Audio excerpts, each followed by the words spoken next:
குழந்தைகள்லாம் வானத்தை பார்த்து ரொம்ப ஆர்வமா அப்படி ஏதோ முணுமுணுத்துக்கிட்டு இருந்துதான். அந்த பக்கத்து வழியா ஒரு நாய் வந்திருக்கு. அந்த நாய் கேட்டது, என்ன வானத்தை பார்த்து என்னமோ முணுமுணுத்துக்கிட்டு இருக்கீங்க, என்ன அப்படின்னு கேட்டது. அப்ப அந்த பூனை சொல்லுச்சு, இதோ பாரு, மேலே நாங்கள் கடவுளை பார்த்து வணங்கிட்டு இருக்கோம். கடவுள் இப்போ மேலே இருந்து வெறும் எலிகளா கொட்ட போறாரு, அதை நாங்கள் சாப்பிட போறோம். நீயும் என்ன பண்ணு, வானத்தை பார்த்துக்கிட்டே இருந்து கடவுள்கிட்ட அப்படியே நீ வேண்டிக்கிட்டே இருந்தேன்னா கடவுள் உனக்கும் எலிகளை கொட்ட வைப்பாரு அப்படின்னு பூனை சொல்லிச்சான். அப்போ நாய் சொல்லிச்சான், எலிகளை கொட்ட வைக்க மாட்டார் அவரு, தப்பா சொல்றீங்க நீங்க.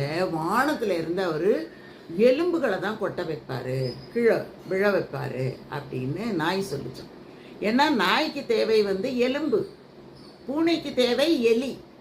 யார் யாருக்கு என்னென்ன தேவையோ அந்த மாதிரி பார்வைகள் தான் அவரவர்களுக்கு இருக்கும் அப்படி